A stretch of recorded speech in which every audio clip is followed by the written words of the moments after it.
interesting itong ilan na ba nag-file? I think 3 na yata yung nag-file ng impeachment complaints against Vice President Sara Duterte, no? Pero isa na yung binanata, no? Nag-react lang si Vice President Sara Duterte sa isa. Yung final ng, yung in-endorse ba o final? In-endorse ng Akbayan. Buti na lang, di ako nabanggit doon. Kung hindi. Alam ko mangyayari. Don't go there. Pero bilang isang partisanong analyst, no? Anong basa niyo ng senator, no? Ang binanatan lang si Senator Risa Hontiveros in the context of 2028 and of course Akbayan, yung partido ninyo. Tingin ko deep within ay gusto niya si Risa. Dahil yung ginawa niya is practically an endorsement of Risa. No? An endorsement. At tingin ko malaking dagdag yan kay Risa. No? Tapos, idinamay pa niya yung Akbayan. Lalo na, di ba? Kaya tuwan-tuwa yung Akbayan habang pinapakinggan yung kanyang video. Parang, sa dami ng mga kaaway niya, talagang in-specify sila. It's more than an honor. So parang tingin niya kay Risa Hontiveros, ito probably yung magiging isang seryosong kalaban ko for the presidency in 2028. Kaya kailangan niyang durugin this early. Ganun. Oo. Medyo hindi lang ganun ka solido yung kanyang argumento dahil sabi niya, kwan lang yan, politika lang yan. Yung final na impeachment ay political. Hello, saan kuweba ka ba nakatira? Diba, political naman talaga ang impeachment. Pagbobotohan niya sa Kongreso at saka sa Senado. Hello. Tapos sabi pa niya, ayan ay luma na. Rehash lang yan ng mga dating impeachment. Hello. Totoo. Talagang luma. Dahil sinabutahin nga ni Senate President Mr. Fortwith. Ganun ba? At saka ng Supreme Court ni Marvick Leonen. Kaya ibalik. Actually, yung tatlo ngayon nag-file, yan din yung tatlong nag-file last year, di ba? Akbayan. Hindi ko na nasundan yung pangatlo eh. Yung pangatlo. Yun yung mga religious. Yun yung mga religious. Okay. Same people. Sila yung third impeachment. So, dahil nga, wala naman nangyari eh.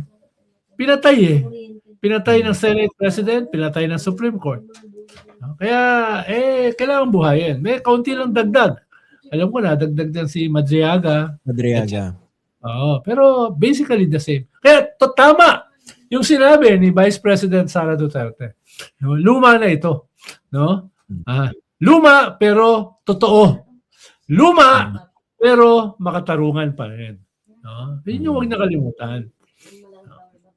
Kung sinagot kasi yung issues na yan squarely, at hindi na Chis Escudero yung articles of impeachment natuloy sa trial, hindi sana tapos na yan.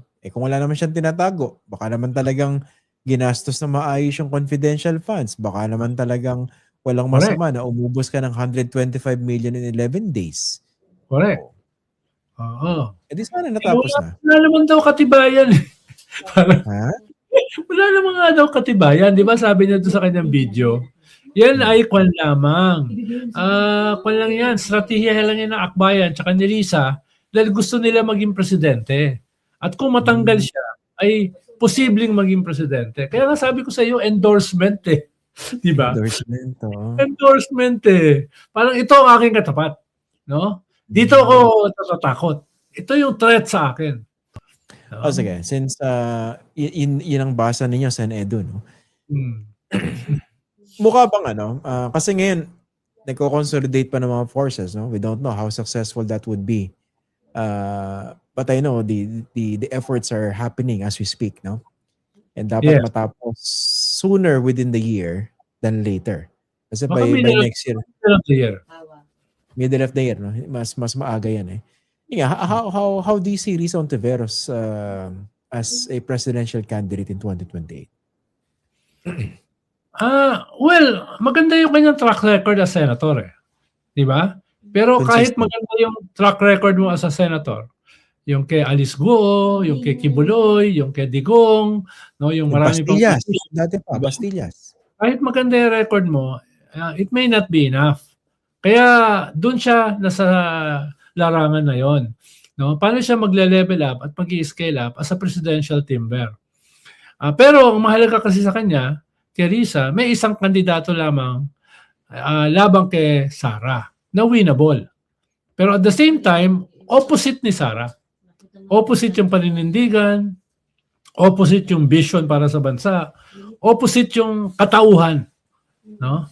Kaya very open siya na kung siya mapipili, tatanggapin niya.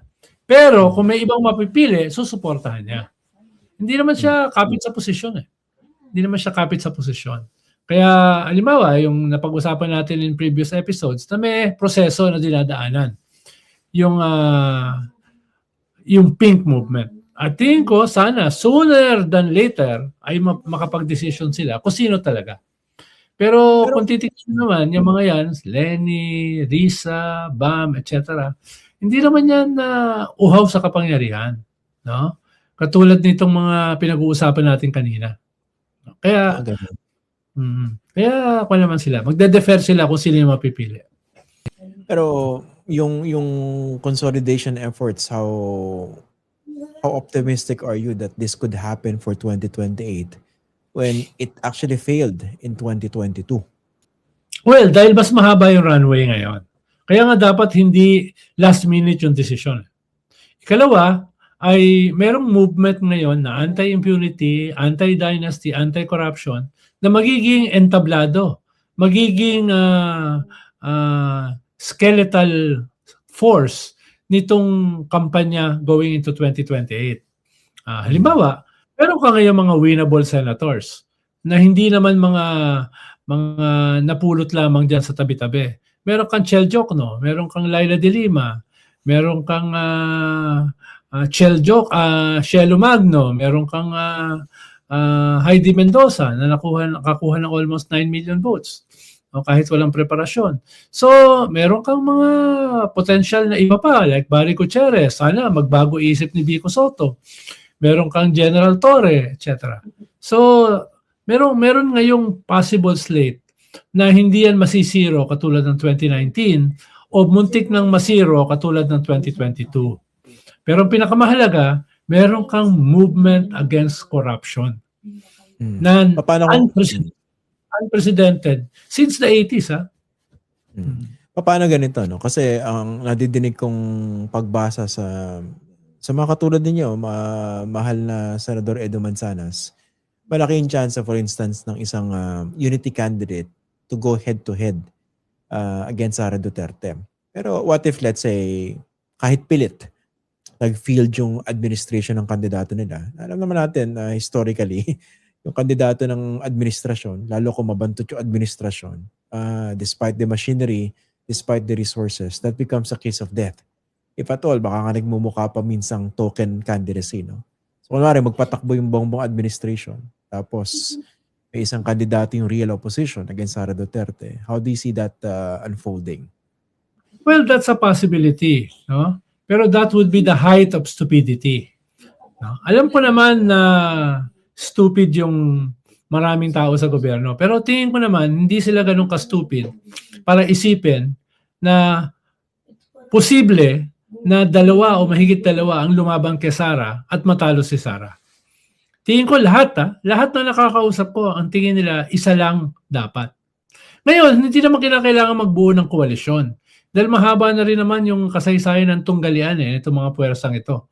Pero dahil existential yung labanan, dahil yung kanilang mortality ang nakataya, hindi lang ng isang grupo kundi ng lahat, ay it is in their interest na kahit hindi magbuo ng koalisyon, kahit hindi magbuo ng United Front, kahit hindi magbuo ng unified slate, kailangan makagawa ng isang paraan na isa lamang ang kandidato.